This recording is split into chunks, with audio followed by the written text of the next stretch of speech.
nating kapatid. At antayin natin na makaupo ang lahat upang sabay-sabay tayong kumain ng salita ng Diyos. Amen. Maraming salamat at nakahabol sila, no? Ngayon tayo ay dadako sa ating devotion. Handa na ba ang lahat? Amen. Sabihan natin ng ating mga katabi na ikaw ba'y matagumpay? Amen. Amen. Lahat ng tayong mga anak ng Kristiyano ay matagumpay. Kaya naman, ang ating devotion ay binigyan natin ng titulong More Than Conqueror. Mananagumpay. Ayan. Antayin lang po natin makaupo ang iba, no? Okay, tuloy-tuloy na po tayo. Gaya ng aking nabanggit kanina, ang ating titulo ay Mananagumpay. Bilang Kristiyano at anak ni Kristo, alam natin na tayo nagtagumpay nung una pa lang. Una pa lang na naipako ang Panginoong Hesus sa krus, ang mga anak ng Diyos ay matagumpay na. Kaya naman sinasabi natin talaga magtagumpay tayo. I-claim natin yan at panampalatayaan natin na ilagay natin sa mananagumpay ako, hindi ako talangan. Yes. Amen. Okay, sa ating devotion, masakit maranasan ng pagkatalo. Natalo sa isang competition, di nakapasa sa exam, di natanggap sa isang job interview, di pinalad mapili for promotion, hindi lumago ang business, hindi ito madaling tanggapin. Lalo na kung ito ay pinaglaanan mo ng pagkadaming oras, panahon, lakas at effort.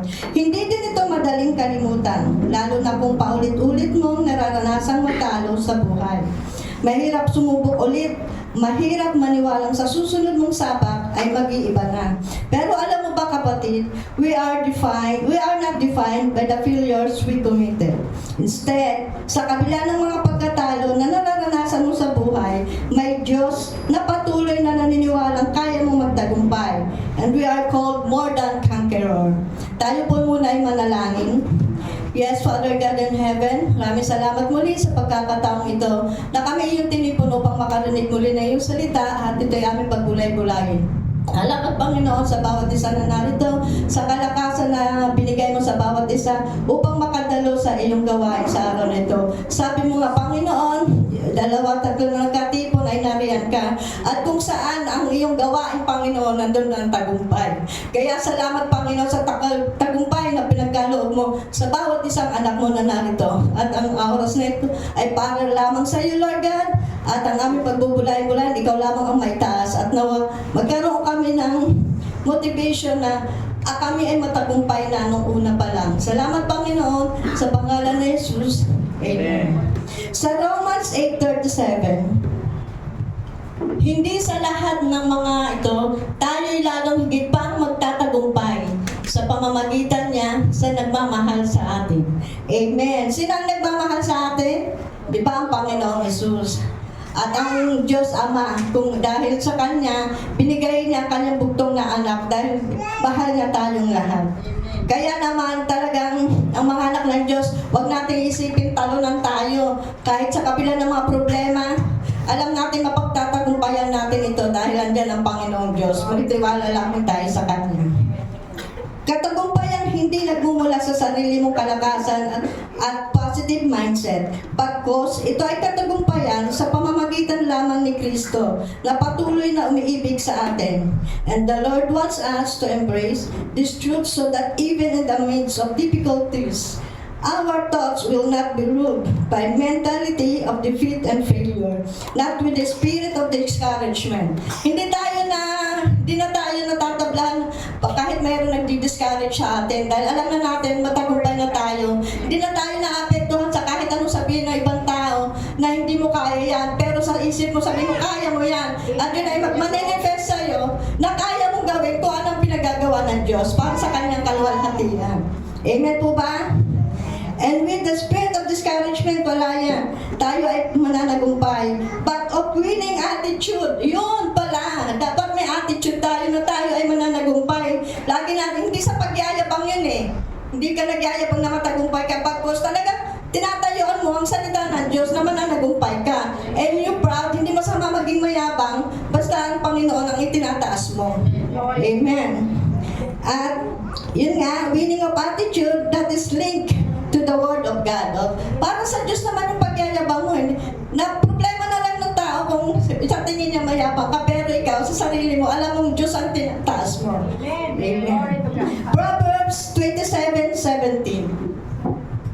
Ang kaibigan ay nagmamahal sa lahat ng panahon at sa oras ng kalipitay, kapatid na tumutulong. Amen. Yung sa Proverbs, iron sharpened iron, 27:17. Sorry po. Sa 27:17.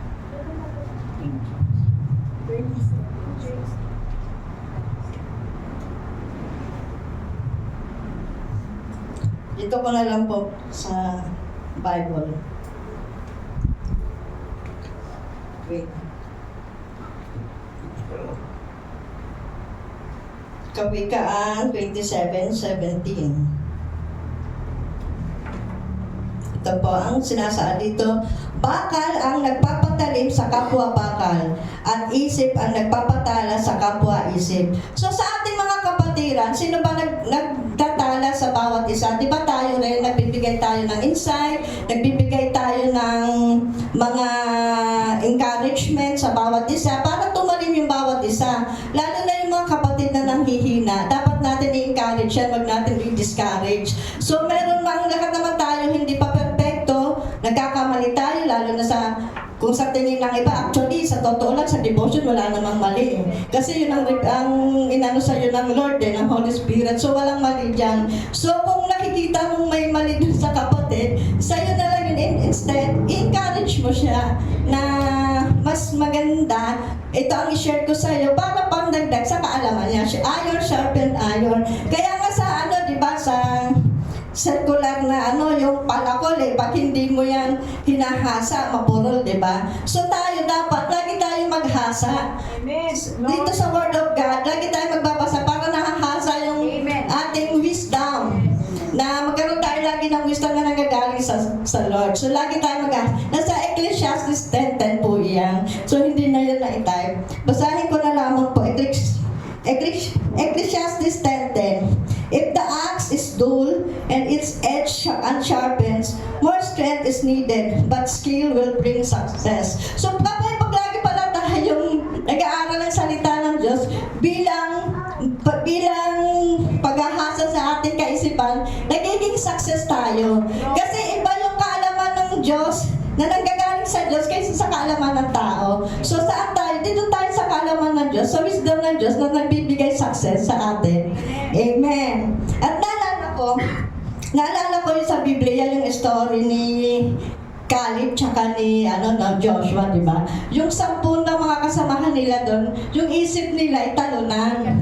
So, iniwan nila yung dalawa, pero si Caleb at si Joshua, sa Numbers 13 yun pero si Joshua at Caleb, talagang nagpatuloy sila dahil ang attitude nila na mananalo sila sa laban dahil alam nila kasama nila ang Diyos. Amen. Kaya dapat tayo bilang Kristiyano, i-mindset din natin, kahit may mga problemang akala mo hindi na ma-resolve, sa church man yan, sa bahay man yan, magpagtatagumpayan yan.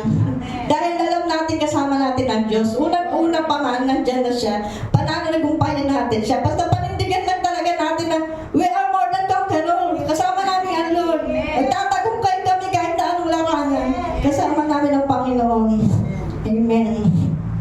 At ito na po, sabi po dito, at alam mo ba na ito ang naisituro sa atin ng Diyos? Yun ang naisituro ng Diyos na maging confidence. Confidence tayo na kasama natin. Magtatagumpay tayo sa araw-araw. Huwag tayo panghinaan, ay hindi ko kaya yan. Ay sila na lang kasi magagaling sila.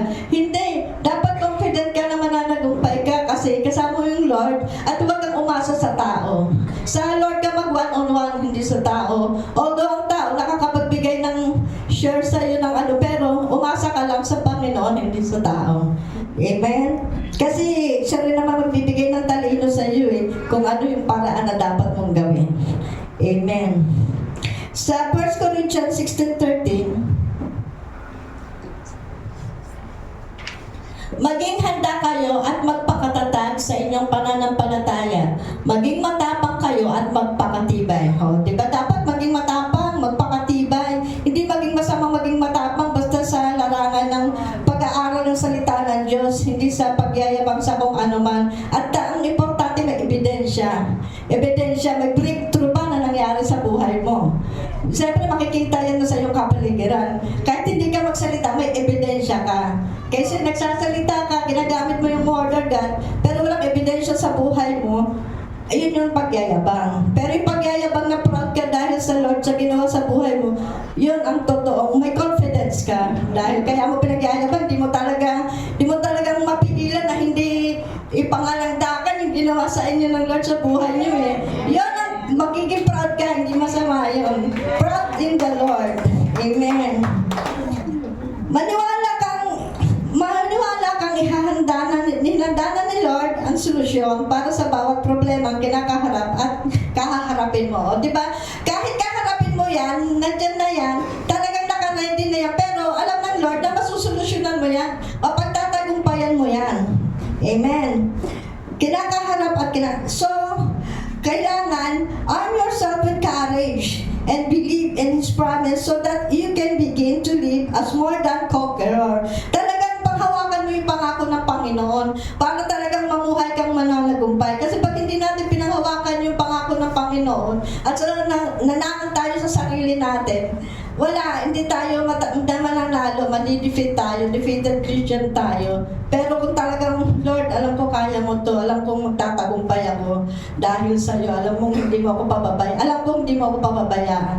Yun, maniniwala ka talaga na sa Lord lang talaga at magmamanifest sa buhay mo yung kung ano ang nais ng Lord gawin sa iyo at magtatagumpay ka. Yun, magkakaroon ng breakthrough ngayon. Basta, lakaran mo lang kung ano yung sinasabi ng Panginoon. Huwag kang matakot, kapatid. Lakaran mo kahit ano pang mga tao lang yan, matakot ka sa Diyos, huwag kang matakot sa tao. Lakaran mo lang. Kailangan kasi may gawa eh. Faith in action eh. Hindi pwedeng faith lang tas walang gawa. Hindi ka magtatagumpay. Walang breakthrough doon. Amen. At dito naman po dito Psalms 118 verse 8, Higit na mabuti na doon kay Yahweh magtiwala ako kaysa panaligang yaong mga tao. Diba? Kaysa sa tao tayo magtiwala. Huwag tayo magmalaki na, ay kasi yung anak ko pastor maano yan, kaya kami ligtas na. Hindi. Ikaw mismo, work your own salvation. At mag-aral ka ng salita ng Diyos sa pamamagitan ng devotion, sa pamamagitan ng gawain, attend ka ng mga gawain. Kasi kung nasaan yung gawain, nandun ang Lord eh. At nandun ang tagumpay. Kaya wag natin ismulin yung mga gawain na kahit OT lang tayo, hindi mo alam nandun ang Diyos, nag-aantay sa'yo. At sa oras na yon, magtatagumpay ka. Kung ano ba yung problema mo, magtatagumpay, malalagpasan mo yan. Kasi alam mo na yung Diyos eh. Pag may problema tayo, alam mo, attend tayong gawain. Kahit nakaupo ka lang doon, makinig ka lang doon, kasi mangungusap sa'yo yung Panginoon eh. At kung sa oras na yon may problema ka, pag-uwi mo ng bahay, tapos na yun. Doon the moment na nakinig ka, tagumpay ka na. Breakthrough, di ba? Amen. Kaya our God, He finished what He started. Talagang tatapusin niya ang pangako ng Diyos. Kung ano yung sinimulan niya, tatapusin niya. Di ba? God is the same yesterday, today, and tomorrow. With Christ, you can start anew. With reward, faith, confidence, and hope. Kaya kung nasa Panginoon tayo, talagang makakapagsimula tayo kahit ano pa yung napagdaanan natin mga pangit, mga nakaraan. Makakapagsimula ka muli. May pag-asa habang may buhay. Magkakapagsimula ka sa bagong pananampalataya na paninindigan mo at may confidence ka na kaya mo itong lakaran. Dahil kasama mo ang Diyos, hindi ka tatamad-tamad, hindi ka manghihina, o kahit sabihin natin may nararamdaman, pero pag sinabi mo kasama ng Diyos, a-attend ka. Amen. Dahil alam mo, pag andun ka sa gawain ng Lord, lalakas ka, diba? O, yun lamang po ang aking maiksing devotion sa umagang ito. To God be all the glory. Hallelujah.